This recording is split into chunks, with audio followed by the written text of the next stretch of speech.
Okay, I just thought I'd point out the difference between these carbs. This carb that I was working on that I fixed throttle plate on so it opened all the way. I actually used the wrong carb body. This body was perfect, but I didn't have the float bowl for it. And when I went to put it together, this float that I got doesn't fit in there because the carb body's different. So basically on the Harley CV carbs, you've got 4 different ones basically. You've got an 88, which only came on 88 Sportster 1200, first year for a CV carb, had no accelerator pump on it. So that one's totally different. The 89s came with an accelerator pump on there. 89 Sportsters, and then 90, they started putting CV carbs on big twins.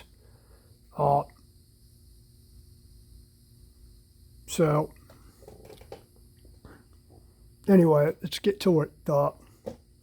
Any rebuild kit you get, it's going to say that it fits all years CV carbs. It doesn't. The float's different.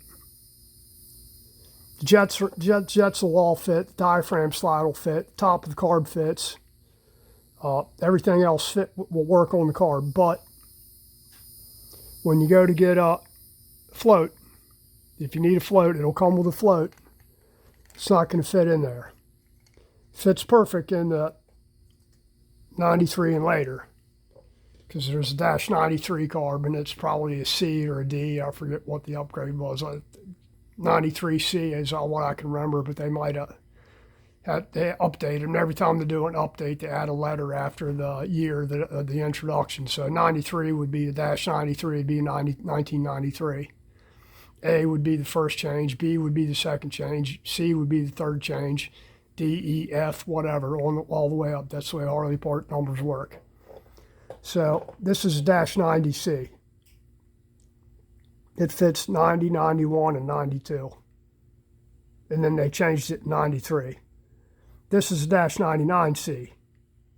So the float and all that crap will work on the dash 93C. So basically 93 to 06. And I know what it says, and when you're looking that crap up, that it fits every year and every model of everything. It doesn't. That's the reason I'm making this video here. They just don't fit. So if you got an earlier carb, you know, chances are you ain't getting no parts for it.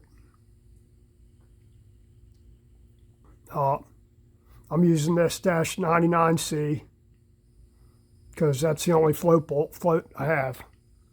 Everything else will fit between the 2 carbs except for the floats. So I'm just pointing that out.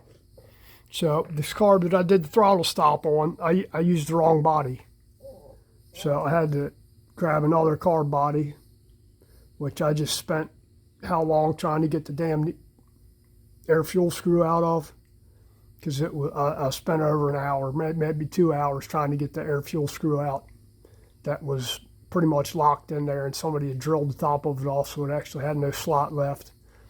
Had to drill it and stick it easy out in there and heat the shit out of it to get it out, but I got it out. And so I'm getting ready to cook this carb for a little bit to clean it, and then I'll start on the video probably tomorrow on doing the carb assembly and all that, and little tuning tips and tricks on it. And I know I said I was going to do it last night, but you know, after trying to go and put this carb together, I was so pissed off. And the 2 carb bodies I had, one of them's just totally trash. And this was the better out of the 2 that I actually had to spend all the time getting the air fuel screw out of. So when you go to take the cap out of here, the little aluminum cap that's in here, the EPA cap, be careful drilling through there, because if you barrel through there, and you're gonna take the top of the air fuel screw out, because it's brass and it cuts pretty easy. And all you got to do is pump, and there won't be any screwdriver slot left. So just be careful with that. And like I said, it'll be tomorrow before I start doing the carb video. But that's about it. Got a lot of little tricks there for it. So you guys take care. Thanks for watching, and see you soon.